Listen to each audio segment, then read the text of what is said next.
दोस्तों राम राम, नमस्कार। कैसे हैं आप सब? आशा करता हूँ आप सब बहुत अच्छे होंगे और अपने परिवारों के साथ हंसी खुशी अपना जीवन व्यतीत कर रहे होंगे और होना भी ऐसा ही चाहिए। दोस्तों शायद आप लोग नहीं जानते कि हमारे जन्म के साथ ही 3 ऋण हमारे साथ पैदा होते हैं। एक होता है देव ऋण, दूसरा होता है ऋषि ऋण और तीसरा होता है पितृ ऋण। तो देव ऋण और ऋषि ऋण के बारे में आज हम बात नहीं करेंगे। आज वैसे भी मैं लेट हूँ, इसके लिए मैं क्षमा चाहता हूँ। आज हम बात करेंगे पितृ ऋण के बारे में। जैसा कि आप जानते हैं आज भाद्रपद मास की पूर्णिमा है और आज से महालय अर्थात पितृपक्ष या श्राद्ध पक्ष शुरू हो रहा है या हो चुका है। आप वीडियो को पूरा देखिए, सब्सक्राइब करिए ना करिए वो आपकी मर्जी है। इससे मुझे कोई फ़र्क नहीं पड़ता। मेरा उद्देश्य आप लोगों को एक उचित, प्रमाणिक और तर्कसंगत जानकारी देने का है। उम्मीद करता हूँ मैं इसमें सफल रहूँगा, तो मुझे फिर कोई आवश्यकता नहीं है, मेरा काम हो जाएगा। आज हम बात करेंगे पितृ ऋण के बारे में। तो दोस्तों पितृ ऋण, सबसे पहले मैं इसको आपको परिचय दे दूं। पितृ ऋण इतना इतना विकट है और इतना कठिन और इतना क्लिष्ट है कि इसको चुका पाना आमतौर पर संभव नहीं होता। इसको चुकाने के 2 तरीके हैं। एक तो संतानोत्पत्ति करके वंश परंपरा को आगे बढ़ाया जाए, एक नियम ये है। दूसरा नियम ये है कि साल में जब महालय लगता है या पितृपक्ष लगते हैं तो हमारे पूर्वज उस समय पितृलोक से धरती पर आते हैं। ये समय होता है उनको सम्मानित, उनको पूजित और उनको पुष्पित और समुचित आहार इत्यादि प्रदान करके उनको प्रसन्न करने का। परिणाम स्वरूप होता यह है कि वह हमें बहुत सारा आशीर्वाद देते हैं और साथ साथ हमारी हमारी सफलता के मार्ग प्रशस्त करते हैं। अब आप कहोगे श्राद्ध नहीं करना, ठीक है, मत करिए।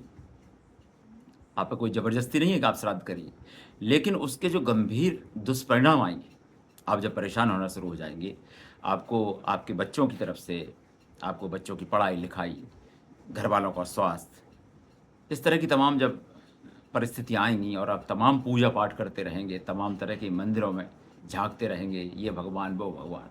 मेरा दावा है ऐसा कोई भगवान नहीं है जो पितृपक्ष को अपने तरीके से काट दे या उसके निवारण कर दे। पितृपक्ष तो आपको अपने कर्मों से ही सुधारना पड़ेगा।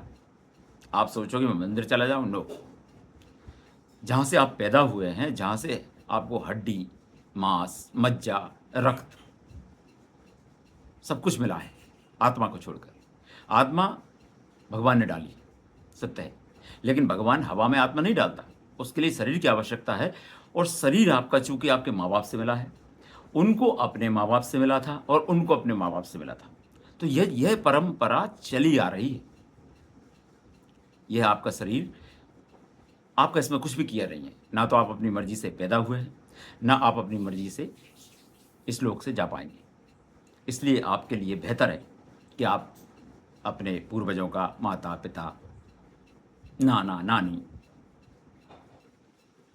चाचा दादा, इस तरह के जो पूर्वज हैं, इनके आपको श्राद्ध करना ही चाहिए। अब मैं आपको बहुत फटाफट बताता हूँ कि श्राद्ध में क्या करना है आपको। और एक चीज़ और मैं इम्पोर्टेंट बताऊँगा, लेकिन मेरा मन है कि मैं वीडियो के लास्ट में बताऊँगा। तो अगर आप में सहन शक्ति है वीडियो देखने की और मुझे झेलने की तो आप सुन लीजिए, नहीं तो छोड़ दीजिए। खैर, श्राद्ध में आपको क्या करना है? श्राद्ध में आपको तिथि का ध्यान रखना है। जिस दिन आपके पूर्वज या जो भी नाना नानी दिवंगत हुए हैं, वो हिंदू कैलेंडर के हिसाब से, हिंदू पंचांग के हिसाब से आपको उनकी तिथि याद रखना है। जैसे मान लीजिए किसी की द्वितीय तिथि थी या किसी की एकादशी है, तो उस द्वितीय या एकादशी के दिन आपको सुबह उठ जाना है। उठने के साथ साथ आपको अगर आप किसी छोटे शहर में हैं, किसी गाँव में हैं, तो नदी, तालाब या कुएँ पे जाना है, स्नान करना है। और अगर आप किसी बड़े शहर में हैं, मल्टी स्टोरीज़ में हैं, कोई बात नहीं। मल्टी स्टोरीज़ में आजकल रहना मजबूरी है हमारी, जीवन शैली हमारी ऐसी है, नौकरी वैसे, धंधे ऐसे हैं कि वहाँ रहना पड़ता है, तो वहाँ भी ये काम हो सकता है। आपको सबसे पहले क्या करना है? आपको करना है सबसे पहले तर्पण। इसके लिए आपको सबसे पहले खुद स्नान करना है और केवल अधो वस्त्र पहन लेना है, यानी कि कोई टॉवेल या धोती आपको लगा लेनी है, ऊपर आपको कुछ नहीं पहनना है। और अगर आप जनेऊ पहनते हैं, तो वो जनेऊ आपके बाएँ कंधे से दाएँ कंधे पे आ जाएगा। इसको कहते हैं अशिष्ट होना। और अंत्यकर्म में यह अशिष्ट रूप ही स्वीकार किया जाता है। आपने कंधे पे दाएँ तरफ जनेऊ ले लिया, अब आपको हाथ में लेना है कुसा के कुछ तिनके थोड़े से। यह अति पवित्र एक घास है, जिससे मान्यता है कि हमारे पूर्वजों को जो हम जल अर्पित करेंगे, वो सीधे तौर पर पहुँचेगा। आपको कुसा लेना है और आपको अब उस तालाब में ही खड़े होकर या नदी में खड़े होकर आपको अंजलि में पानी भरना है। अंजलि में आपका यज्ञोपवीत या जनेऊ रहेगा, कुछ काले तिल आप ले सकते हैं और कुसा रहेगी और अंजलि में जल भर लेना है। और उस पितृ का ध्यान करते हुए, आप नाम जानते हैं तो नाम बोलते हुए अंजलि में जल भरेंगे और अंजलि को दाएं तरफ करते हुए तर्जनी और अंगूठे के मध्य से वो जल अपनी अंजलि टेढ़ी करके गिरा देंगे। तर्पयामि नमः। जैसे मान लीजिए आपके पिताजी का नाम सूर्य नारायण है, तो आप बोलेंगे मम पूर्वज सूर्य नारायण तर्पयामि, और वो जल जैसा मैंने बताया वैसा अंजलि और अनामिका के आगे बीच से छोड़ देंगे। ये तो हुआ आपका सुबह का काम। इसके बाद आप घर आ जाएंगे और घर आकर आप एक आपके जहाँ पूजा घर हो, पूजा घर में भी कर सकते हैं आप ये, और पूजा घर में करें तो ही ठीक है, अच्छा है। पूजा घर में आप एक चौकी लगाएंगे, उसके नीचे एक चौक बनाएंगे। चौकी मतलब आसन, आसन यानी कि जिसको हम पटा बोलते हैं, या जिसको हम जिसपे हम भगवान को बिठाते हैं कभी कभी पूजा अर्चना के टाइम पे, वो लकड़ी का बना हुआ वो पटा ले लेना है आपको। और उसके नीचे एक चौक बनाना है, चौक के नीचे ऊपर थोड़ा सा चावल या गेहूं की ढेरी लगाना है, उसके ऊपर ये रखना है, उसके ऊपर ये आपने रख दिया। अब उनकी चित्र है तो वो चित्र रख लेना। चित्र रखने के बाद आपको दोपहर को, या दोपहर से पहले भी, 12 से पहले भी ये काम कर सकते हैं, 12 से 1-2 बजे तक, ये कहते हैं 3 बजे तक भी ये काम हो सकता है। तो आपको उनका चित्र रख लेना है और जो कुसा से आपने उनको पानी दिया है वो कुसा भी साथ में रख लेना है। और अब आपको उनको नैवेद्य अर्पित करना है। पितरों का नैवेद्य क्या है? पितरों का नैवेद्य है पिंडदान। यानी कि ये पिंडदान इतना पुराना और प्राचीन है, यह वैदिक है। प्रभु श्री राम ने महाराज दशरथ का पिंडदान किया था और महाराज दशरथ की आत्मा को तभी तृप्ति मिली थी जब उन्होंने पिंडदान किया था। एक बात और यहाँ पर स्पष्ट कर दूं कि ये जो पिंडदान और ये जो श्राद्ध की पद्धति है, ये ज्येष्ठ पुत्र या सबसे कनिष्ठ पुत्र, इनमें से ही कोई निभा सकता है। बीच वालों को ये मर्यादा है, बीच वालों को ये नहीं करना चाहिए, उनका मान्य नहीं होता।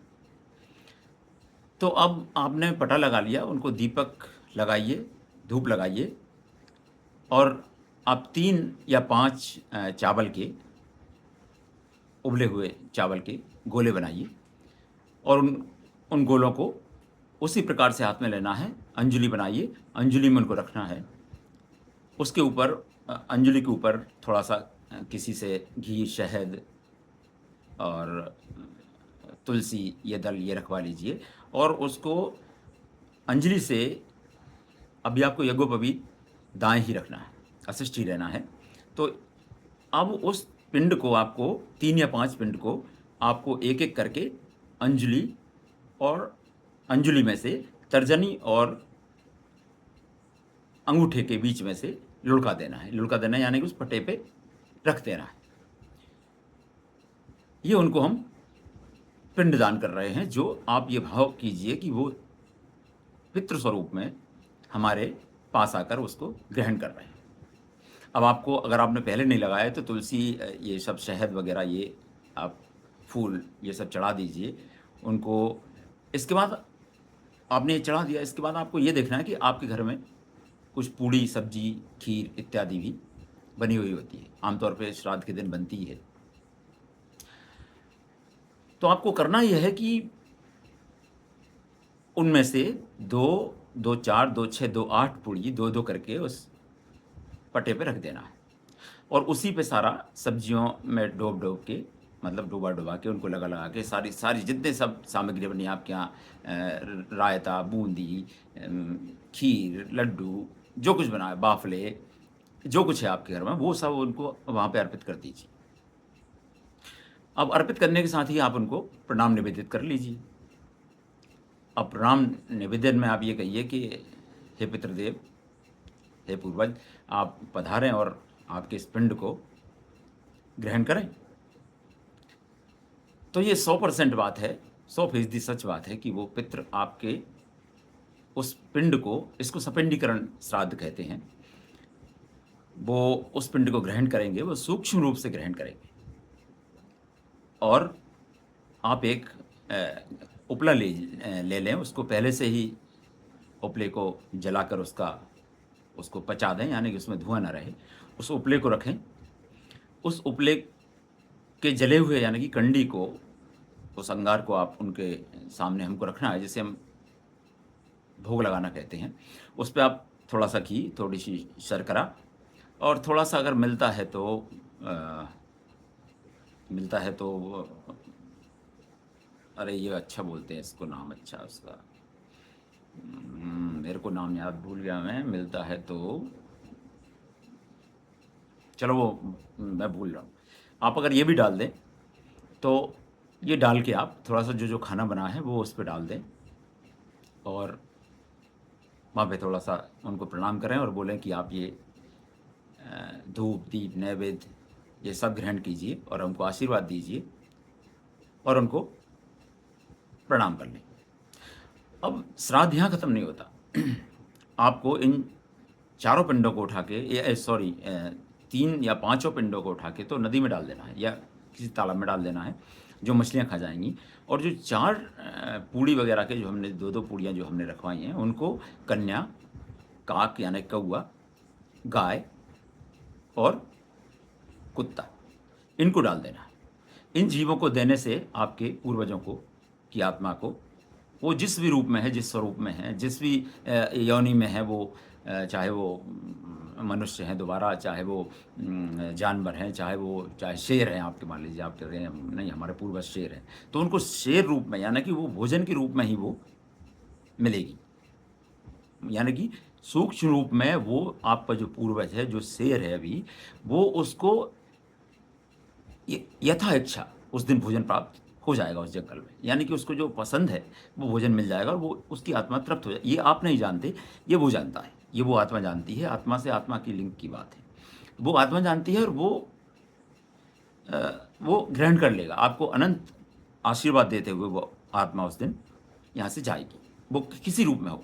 और अगर वो आपका पितृ यानी कि भगवान में समाहित हो गया है, मोक्ष को प्राप्त हो गया है, तो वो श्राद्ध का फल और पिंडदान सारे श्री हरि नारायण के चरणों में अर्पित हो जाएंगे। अब नारायण के श्री चरणों में अर्पित होने का अर्थ क्या हुआ कि नारायण आपके पूर्वजों के साथ साथ आपको भी जीते जी वैकुंठ धाम के सुख प्रदान कर सकते हैं। सब कुछ प्रभु नारायण यानी कि भगवान विष्णु के अधीन है।